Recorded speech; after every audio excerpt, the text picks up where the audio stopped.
Good morning. We are extremely pleased that you are here. It is good to come together for the purpose of co-creating. Do you agree? Yes. You're knowing what you are wanting? More or less. You are enjoying the expansion of your desire? Really? Your desire still feels fresh to you. When an idea occurs to you, it feels life-giving, it calls you. That's a wonderful way to feel, isn't it?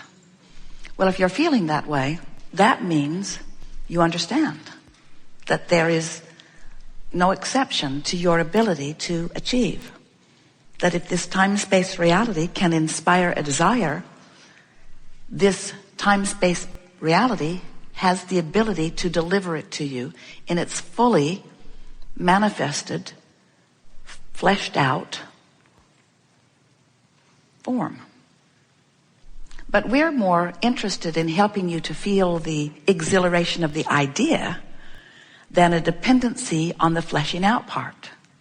Even though they go together, we're not trying to talk you into one and out of the other. We're just wanting you to get your priorities in the right order to facilitate the accomplishment in the full fashion that you seek it.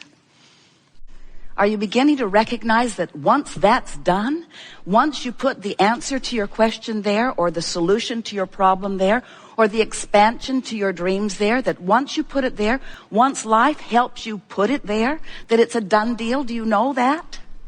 Not so much.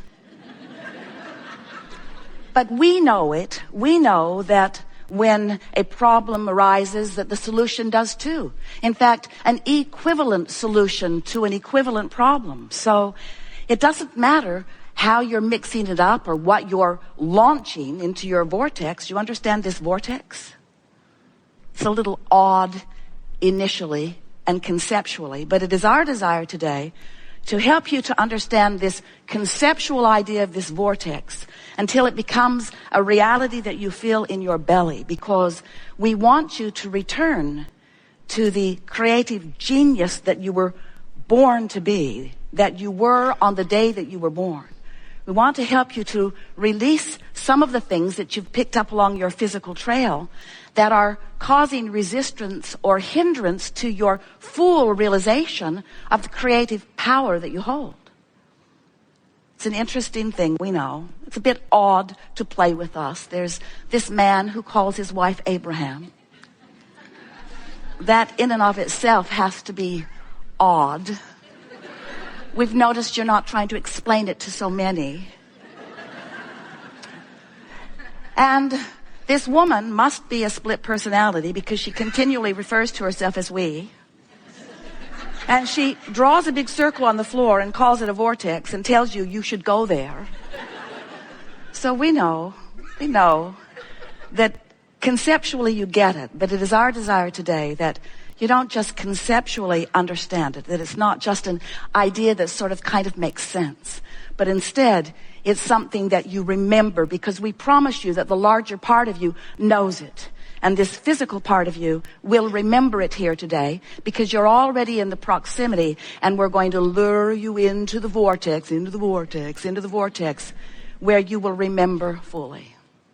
So we could say to you, in fact we will, that this first manifestation is a general manifestation, in that I feel good just because I want to, or I feel good because I'm anticipating things coming. Don't know what, don't know where, don't know when, don't know who necessarily, and don't need those specifics to feel good. That's the point that we want you to come to. I don't need all of those specifics to initially feel good, because I can feel good in the general sense that things always work out for me, in the general sense that the laws of the universe are always consistent, in the general sense that I have an emotional guidance system that will help me to keep myself in alignment with who I am, in the general sense that I accept that I am a worthy being. Well, that's general, but most of you aren't really doing a very good job of that, because you have specifically been not feeling worthy for a very long time. So when we say, oh, you are worthy, you say, yeah, but tell me how to get the things I want. tell me how to get the things I want, and when I get them, I will feel worthy. And we say, well, you have to feel worthy, you have to feel capable, you have to feel excited, you have to be vibrationally ready before those things can come. And you say, yeah, but if you just show me how to get them, then I will have a feeling response to them. And we say, we know you would, but don't play the game that way. Because if you need the evidence before you have the feeling, then you slow it all way down. But if you can show yourself, and you can show yourself that today in the hours that we are together, that you can accomplish the emotional manifestation, you can feel better now about anything that is your desire or your issue. When you show yourself that, and you practice it, not because you have the ulterior motive, oh yeah, I'll do this boring work that Abraham is teaching me, and if I do it long enough, then I'll get what I really want. It is not for that ulterior motive. We want you to do it for the instant manifestation of achieving the vibrational emotion of well-being, which is the reason that you want every single thing to come into being anyway. We know you heard it. Before we're finished today, we want you to know it like we know it. Because when you discover the power of your ability to focus, the power of your ability to focus yourself into a good feeling emotion, you are free from all bondage. You are free from all bondage which exists for only one reason. It exists because there is vibrational resistance within you that you've practiced into place. And when you let go of that vibrational resistance that you've practiced into place, then it's as simple as saying, I like that. You achieve the vibrational good feeling of it. And then the universe says to you, and we're not kidding you about this at all, that feeling that is chronically present within you matches this. Would you like some of it? Matches this. Would you like some of it? Matches this. Matches this. Matches this clarity. Matches this vitality. Matches this stamina. Matches this conversation with this lovely person, matches this piece of information that is just the right information at the right time, matches this rendezvous with this set of people, matches this experience, matches this manifestation. In other words, the matching just gets more and more and more and more deliciously and satisfyingly specific. But you got to start with the foundation that as it fills in with stuff you do want rather than stuff you don't want. That was just brilliant. You know. So something happens. Maybe someone walks into your experience and they don't jive with you in the way you would like them to. They're annoying in some way, or they're unknowledgeable in some way, or they're belligerent in some way. They're abusing someone in some way. It doesn't matter. You witnessed it and you're having a knee-jerk response to it. And as you're having this negative emotion, the reason you're having the negative emotion is because you're responding to it in the way that you are. And if you feel negative emotion, it means that your inner being is responding to it in an entirely different way. In other words, what you're feeling isn't about what you've witnessed. It's about your relationship with the larger part of you who's having a different experience. Can you hear that? Because who you really are is loving this obnoxious person, even though you are not. And so the rift that you've got going on is the separation is too strong of word between who you really are and who you're being. So that's a manifestation that happened. This is the thing that we want you to realize. That person walked into your life and you experienced that manifestation. When we talk about manifestations, we know you think we're talking about cars and empires and legacies and books and relationships and all those pinnacle sort of things that you have been thinking of in terms of goals that you're reaching for. But we want you to understand that what manifestations are, what we really mean by manifestation is what's happening now. This is a manifestation. This room, these lights, these screens, this sound, this people, this global audience. This is a manifestation that's happening right here and now. Your relationship with your chair, your relationship with the people you're sitting next to. This is a manifestation. It's happening now. Manifestation. Everything that is happening around you is a manifestation that is evidence of one thing and one thing only: your relationship with your vortex. Your relationship with your vortex. So the fact that this annoying person is there, or this belligerent person is there, is your manifestation, which is simply reflecting back to you your relationship with your vortex. That's all. And that's what's so interesting. Esther nearly fell off the bed, and then the chair, and then the car, and then the bed, and then the chair, and then the car.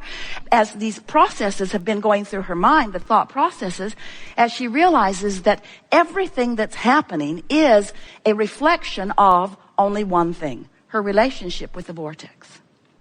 So, for example, Esther said to Jerry, if I were to do something for you kitchen-wise, in my beautiful new kitchen, what would you like it to be? And Jerry said, I would like oatmeal and raisin cookies. And Esther said, consider it done. So she went to the kitchen, snatched everything out of the cupboard except baking soda, which was not there, because she has never baked in this kitchen before. And so she said to Jerry, I'm on the hunt for baking soda. And Jerry said, I think I saw some in the refrigerator at the guest house, because Sylvia has freshened everything, and I think it's in there, like a freshener thing. So Esther said, I'm on it. So she jumped in the car. Now, their garage is carpeted, which is a little tricky, because on 3 occasions, Jerry has ended up at a restaurant with no shoes on. Because it just feels logical to get in the car from the car. So now Esther jumps in the car, goes through a gate or two, goes to the guest house, steps out into the gravel in her stocking feet, and says, right out loud, can someone please explain to me why I'm here in my stocking feet? And then she tiptoes down the pathway into the cottage and thinks to herself, surely there are a pair of shoes or carpet slippers in the closet. So she walks into the closet and finds herself in very wet carpet. She calls Fidel, and he tells her, as he examines it, that the air conditioner, no one's been in the cottage for a long time, the air conditioner has been running, it's plugged up, and it is draining into the closet. And Esther is saying, now no one needs to tell me why I'm here in my stocking feet. In other words, a manifestation, a path of least resistance. Jerry wants cookies. He wants the kind of cookies that don't have the baking soda. The baking soda isn't in the house, but the baking soda is at the cottage. Esther goes in her stocking feet. Now, you might say coincidence. You might say, oh, that's one way to twist a really stupid story into something meaningful. But what it is the path of least resistance manifestation, because things are always working out for you. You see, things are always working out for you. Esther could not get back over to the house to tell Jerry fast enough. She wasn't even upset that the house smelled funky, or that the carpet was wet, or that she didn't know what the problem was. She was exhilarated that the universe had delivered to her an answer to a problem she did not even know she had. Because things are always working out for her. You get what we're talking about. Manifestations. So, do you believe that when you launch a rocket that your inner being actually embraces it and becomes it? Do you know that when you're sick, vibrationally you're weller? That when you don't have enough of something, that vibrationally you have more of it? That when you're confused, vibrationally you're clearer? In other words, this is the way this dynamic universe and the evolution of all species occurs. So there is this vibrational part of you who is calling you home. And we want to say to you, you're going. The question is, are you going willingly? Because if you relax into it, if you just let go, if you just acknowledge you've done the work, the isness of the vibrational reality is in place. The cooperative components have already been assembled. They will show you amazing things. You will defy the logic of all kinds of people as this vortex does its work. The question is, where are you in vibrational relationship to it?